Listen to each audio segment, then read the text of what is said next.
Hello case, welcome to Kyle promo. Today episode interesting நடக்க போகுதுன்னு பார்த்தீங்கன்னா, நம்ம பாலு இருக்கான்ல, பாலுவோட பிரதர் வந்து பாலு கிட்ட இந்த மாதிரி சொல்கிறாங்க.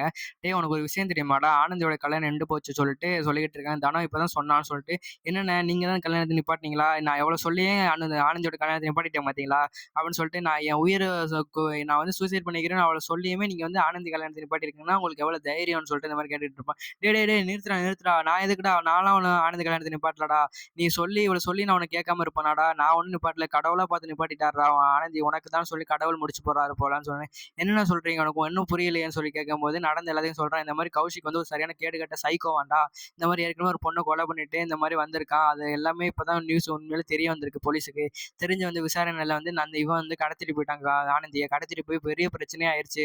தனம் இப்பதான் எங்கிட்ட சொன்னா, இந்த மாதிரி ஆனந்தியை வந்து நாங்க இப்பதான் காப்பாத்தி ஆனந்தியும் அணுவை வேற தூக்கிட்டு போயிட்டாங்களான்னு சொன்னோன்னே, எல்லா உண்மையை வந்து இந்த மாதிரி சொன்னோன்னே அதை கேட்டலாம் பாலு ஷாக் ஆயிருவான். என்னன்னா இவ்வளோ கேடு கட்டனா இருக்கா, ஐயோக்கு இப்ப நான் மட்டும் அந்த இடத்துல இருந்திருந்தா அவனை சும்மா விட்டுருக்க மாட்டேன்னு சொல்லிட்டு இந்த மாதிரி பால் வந்து சொல்லிட்டு இருப்பான். இந்த வீடியோ ஃபுல்லா பாருங்க, என்ன நடக்க போகுது என்ன டீட்டெயிலாக எக்ஸ்பிளைன் பண்றேன். நம்ம சேனலுக்கு நீங்க புதுசாக வந்துட்டீங்கன்னா நம்ம சேனல் மறக்காம சப்ஸ்கிரைப் பண்ணி வச்சுங்க, மறக்காம பெல் ஐக்கனை கிளிக் பண்ணி வச்சுங்க. அப்போ நாங்க போற வீடியோஸ் எல்லாமே உங்களுக்கு உடனே வரும். வாங்க வீடியோக்குள்ள போலாம்.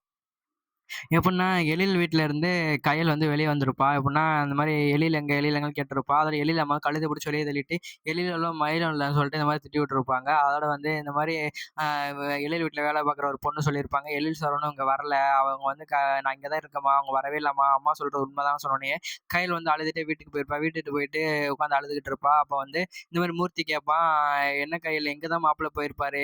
வீட்டுக்கும் போகலன்னா அப்ப எங்க போயிருப்பாருன்னு" சொல்லிட்டு இந்த மாரி கேட்டுட்டு இருக்கும்போது அன்பு சொல்லுவான், "அக்கா கவலைப்படாதீங்கக்கா, நான் எப்படியாச்சும் மாமா தேடி கண்டுபிடிச்சிடுவேங்க்கான்னு" சொல்லும்போது கயல் வந்து அழுதுகிட்டே இருப்பா. அப்போ வந்து தர்மலிங்கம் பெரியப்பா வந்து கரெக்டா வீட்டுக்கு வராரு. வீட்டுக்கு வந்தோடனே, "என்ன மன்னிச்சிருமா ஆனந்தி" சொல்லிட்டு, "அனு உனக்கு எதுவும் ஆகலைன்னு" சொல்லிட்டு இந்த மாதிரி விசாரிச்சுட்டு இருப்பாரு. அவள மூர்த்தி சொல்லுவான், "எதா இருந்தாலும் உள்ள வந்து பேசுங்க மாமான்னு" சொல்லிட்டு உள்ள வந்து வாசல்ல நிக்க வேணாமா மாமா, உள்ள வந்து உட்காந்து பேசுங்க பெரியப்பான்னு சொல்லி, பெரியப்பா சாரி மாமா இல்ல பெரியப்பா, உள்ள வந்து பேசுங்க பெரியப்பான்னு சொன்னோடனே உள்ள வந்து அவங்க உட்காந்து பேசிக்கிட்டு இருப்பாங்க. "என்னம்மா இப்படி ஆயிடுச்சு, நான் வந்து ரொம்ப நல்லவன்னு நினைச்சேன் இந்த மாதிரி அந்த மீனாட்சி குடும்பத்தை, ஆனா இது சரியான கேட்டுக்கெட்ட குடும்பமா இருக்கு. நல்ல வேளை ஆனந்தி கழுத்துல தாலி கட்டலன்னு" சொல்லிட்டு, சரி கயல் எழில் மாப்பிள்ளை எங்க போனாரோ ஏதாச்சும் தகவல் கிடைச்சிச்சான்னு கேட்கும்போது, அதான் பெரிய இப்ப தேடிக்கிட்டு இருக்கேன், எங்க போனாரு என்னன்னு தெரியல, ஏதாவது சின்ன சண்டைனா கூட போயிட்டு வந்துருவாரு, இப்போ எங்க போனாரு என்ன ஆனாருன்னு தெரியல, எனக்கு ரொம்ப பயமா இருக்குன்னு சொல்லும்போது, "கவலைப்படாதம்மா, எழில் மாப்பிள்ளைக்கு ஒன்றும் எதுவும் ஆகாது, அவர் வந்து சின்ன குழந்தைய என்ன கரெக்டா வந்துருவாருன்னு" சொல்லிட்டு இந்த மாதிரி பேசிக்கிட்டு இருப்பாங்க. கொஞ்சமே உன் மேல கொஞ்சம் கோவமா தான் இருப்பாரு, போக போக தெளிஞ்சு வந்துருவாருன்னு சொல்லிட்டு இந்த மாதிரி சொல்லிக்கிட்டு இருப்பாங்க.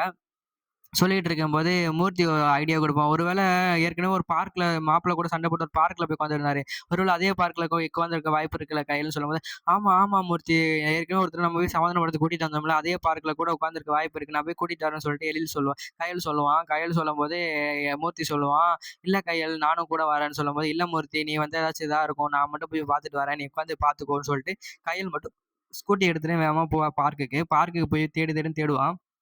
பார்த்தா அங்க வந்து யாருமே இருக்க மாட்டாங்க.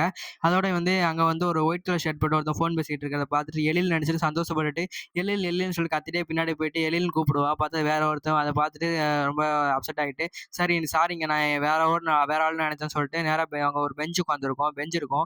அந்த பெஞ்சுல உட்காந்து அழுன்னு அழுதுகிட்டு இருப்பா. அந்த பார்க்ல வாட்ச்மேன்ஸ்லாம் இருப்பாங்கல்ல, வாட்ச்மேன்ல ஒருத்தர் வந்து பார்த்துட்டு, அ கயலுக்கு தெரிஞ்சவரு போல அவரு. பார்த்துட்டு வந்து, "கயல் என்னம்மா இங்க உட்காந்து அழுதுகிட்டு இருக்கன்னு" சொல்லி கேட்கும்போது, இந்த மாரி கயல் சொல்லுவா, "எனக்கும் எங்க ஹஸ்பண்டுக்கும் சின்ன லைட்டா சண்டை. அவர் கோச்சுக்கிட்டு வந்துட்டாரு. எப்போதும் இந்த பார்க்குக்கு தான் வருவாரு. இப்ப எங்க போனாரு என்னன்னு தெரியல. எனக்கு ரொம்ப பயமா இருக்குண்ணேன்னு" சொல்லும்போது, "யாரு எழில் தம்பியான்னு" சொல்லுவேன். "ஆமாண்ணே. நேத்து கூட நான் பார்த்தேன்ம்மா. நேத்து நைட் ஏதோ ரொம்ப கோவத்துல இந்த சைடு போயிட்டு இருந்தாரும்மான்னு" சொன்னேன். நான் கூப்பிட்டு பேசலாம்னு தான் பார்த்தேன். அவர் ஆனா சரியான கோவமா இருந்தாரு. அதான் ஏதோ பிரச்சனை போலன்னு சொல்லிட்டு நான் விட்டுட்டேன்ம்மான்னு சொன்னோனே, "எங்க போனாரு பார்த்தீங்களாண்ணான்னு" கேட்கும்போது, "இந்தா ஸ்ட்ரெயிட்டா போய் ரைட் எடுத்தாரும்மான்னு" சொன்னோனே, "தேங்க்ஸ்ண்ணே. அப்பன்னா இங்க தான் பக்கத்துல எங்கேயாச்சும் இருப்பாங்கன்னு" சொல்லிட்டு கையில வந்து வேகமா ஸ்கூட்டி எடுத்துட்டு ஸ்ட்ரெயிட்டா போயிட்டு ரைட் எடுத்து தேடிக்கிட்டு இருக்கா. தேடுறதுக்கு முன்னாடி இந்த மாரி அன்புட்ட கால் பண்ணி சொல்லிடுறா. இந்த மாரி உங்க எழில் எங்க இருக்காருன்னு தெரிஞ்சிருச்சுடா. இந்த மாரி இந்த இடத்துல தான் இருக்காராம் எழிலு. வந்து விசாரிடா. போலீஸ்லாம் கூட்டிட்டு வா. இங்க தான் எங்கேயோ இருப்பாருன்னு சொல்லிட்டு, இந்த மாரி கயல் சொல்லிட்டு ஸ்கூட்டில வந்து தேடிட்டு இருக்கா. தேடிட்டு இருக்கும்போது அன்பும் இந்த மூர்த்திட்ட அத இன்ஃபார்ம் பண்ணிட்டு போலீஸ்ட்ட இன்ஃபார்ம் பண்ணிடுறான். இந்த மாரி எங்க மாமா மிஸ் ஆயிட்டாரு. இந்த ஏரியால தான்.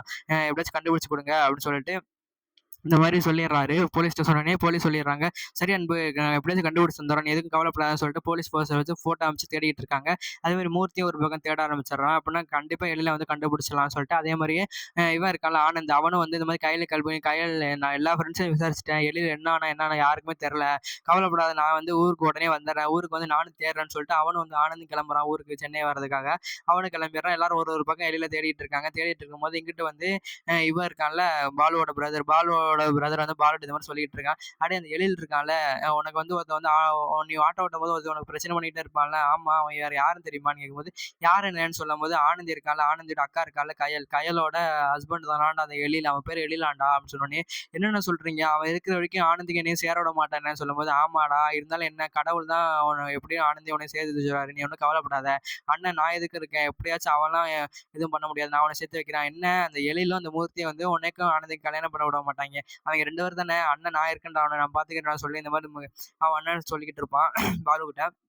பாலு சொல்லுவான், "சரி அதெல்லாம் இருக்கட்டும்ண்ணே. இப்ப என்னண்ணேன்னு" சொல்லும்போது, "ஒண்ணு ஒண்ணு ஒரு பிரச்சனை ஆயி போச்சுடான்னு" சொல்லிட்டு இந்த மாரி பாலுட்ட சொல்லுவான். "என்னண்ணா பிரச்சனை?" சொல்லும்போது, "நம்ம உன்னோட ஃப்ரெண்ட்ஸ வந்து நான் ஆனந்திய கிட்னாப் பண்றதுக்கு அனுப்பிச்சு வச்சிருந்தேன்ல, அவன் நீ வந்து நீ சூசைட் பண்ணிக்கிறேன்னு பிளாக்மெயில் பண்ணோனே, நான் கால் பண்ணிட்டு ஆனந்திலாம் தூக்க வேணாம் வந்துருங்கடான்னு சொன்னோனயே, அவைங்க வந்து வர வழியில வந்து இந்த மாரி எழில பார்த்துருக்காங்கடா. எழில பார்த்துட்டு வந்து எழிலுக்கு அவங்களுக்கு லைட்டா ஒரு தகராறு நடந்திருக்கு.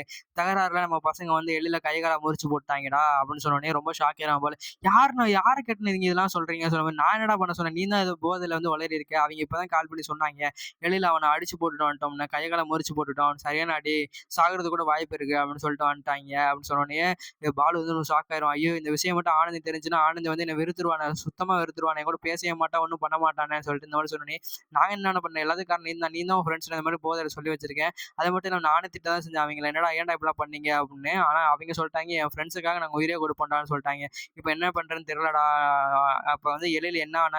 உயிரோட இருக்கானா? என்ன ஆனாலுமே தெரியலன்னு சொல்லிட்டு, இந்த மாரி பாலுகிட்ட வந்து பாலுவோட அண்ணன் சொல்லிக்கிட்டு இருக்கும்போது, பாலு வந்து ஷாக்ல நிப்பான். இப்ப என்ன பண்றதுன்னு தெரியல. ஆனந்திட்டயாச்சும் கால் பண்ணி சொல்லுவான்னு சொல்லிட்டு, ஆனந்திக்கு வந்து பாலு கால் பண்ணிட்டே இருக்கான். கால் பண்ணும்போது ஆனந்தி வந்து தனியா போயிட்டு, "என்ன சொல்லு பாலுன்னு" சொல்லும்போது, இந்த மாரி எழில் வந்து என்னோட ஃப்ரெண்ட்ஸ் வந்து எல்லையில வந்து அடிச்சு போட்டாங்க. அடிச்சு போட்டு எங்கேயோ போட்டு போயிட்டாங்களாம். அந்த மாரி சொன்னோனயே, உடனே ஃபர்ஸ்ட்டு பாலு தான் ஃப்ரெண்ட்ஸ்ட்ட கால் பண்ணி லொகேஷன்லாம் கேட்டு சொல்லிட்டேன். இந்த மாரி லொகேஷன்ல போய் பாருங்கன்னு சொன்னோனயே, ரொம்ப டென்ஷன் ஆயிட்டு ஆனந்த் வைட் ஆஃப் ஆனோன்னு சொல்லிட்டு ரொம்ப மரியாதைலாம் பேசிட்டு, மாமா அதோட வேகமா கயலுக்கு கால் பண்றேன். கயலுக்கு கால் பண்ணி, "அக்கா கயலக்கா இந்த மாரி இடத்துக்கு போங்கக்கான்னு" சொன்னோனயே, வேகமா போய் அந்த கயல் பார்க்குறா. "என்ன இங்க யாருமே இல்லையேன்னு" சொல்லும்போது, "இல்லக்கா இப்பதாங்க எனக்கு நியூஸ் வந்துச்சு. மாமா இங்க யாரோ அடிச்சு போட்டுருந்தாங்களான்னு" சொல்லும்போது, "என்னடி சொல்றன்னு" சொல்லிட்டு கயல் ரொம்ப ஷாக் ஆயிட்டு, "இங்க யாராச்சும் அடிபட்டு ஹாஸ்பிட்டல் போனாங்களான்னு" சொல்லிட்டு விசாரிக்கும்போது, ஒருத்தர் சொல்லுவாங்க, "ஆமா நேத்து ஒருத்தவங்க வந்து நைட் யாரோ அடிச்சு போட்டு போயிட்டாங்க. ஆம்புலன்ஸ் மார்னிங் தான் வந்துச்சு. அநேகமா இறந்து போயிருப்பான்னு தான் நாங்க நினைக்கிறோம்னு" சொல்லுவோம். "என்னங்க சொல்றீங்கன்னு?" சொல்லிட்டு, "எந்த ஹாஸ்பிட்டல் தெரியுமான்னு?" கேட்கும்போது, "அதெல்லாம் தெரியலம்மான்னு" சொன்னோனே விசாரிச்சு கையில ஏதோ ஹாஸ்பிட்டல் நேம விசாரிச்சு கிளம்பி போயிடுறா. கிளம்பி போய் எல்லாரும் பார்க்குறாங்க. பார்க்கும்போது அன்பு அன்பு மூர்த்திக்குலாம் தகவல் இன்ஃபார்ம் பண்ணிட்டு, இந்த மாரி ஹாஸ்பிட்டல் நேம் இன்ஃபார்ம் பண்ணிட்டு, கையில வேகமா ஸ்கூட்டில போயிட்டு இருக்கா. போய் வந்து ஹாஸ்பிட்டல் பார்த்தோனே ட்ரீட்மெண்ட் நடந்துட்டு இருக்கு. டாக்டர் வந்து எழில் பேஷண்ட் இங்க யாராச்சும் அட்மிட் பண்ணியிருக்காங்களான்னு சொல்லி கேட்கும்போது, "இந்த 3 ஃப்ளோர் ரூம்னு" சொன்னோனே போய் பார்க்கும்போது பாதியில உட்காந்து அழுக ஆரம்பிச்சுருவா கையில. ஐயோ! எழில்னு சொல்லிட்டு ரொம்ப கதறி கதறி அழுக ஆரம்பிச்சுடுறா. டாக்டர் வந்து "கொஞ்சம் பொறுமையா இருங்கம்மா. அவருக்கு எதுவும் ஆகலம்மா. இப்பதான் எல்லாம் ட்ரீட்மெண்ட் போயிட்டு இருக்கு. நீங்க பயப்படாதீங்கம்மான்னு" சொல்லிட்டு ஆறுதல் சொல்லிட்டு இருப்பாரு. அவரோட மூர்த்தி எல்லாரும் வந்து ஆறுதல் சொல்லிட்டு இருப்பாங்க. அதோட எபிசோட முடிச்சிடுறாங்க. இந்த வீடியோ பிடிச்சிருந்தா லைக் பண்ணுங்க, கமெண்ட் பண்ணுங்க. மறக்காம நம்ம சேனல சப்ஸ்கிரைப் பண்ணி வச்சுக்கங்க. இந்த மாரி நெக்ஸ்ட் வீடியோல பார்க்கலாம். Tata bye bye. See you.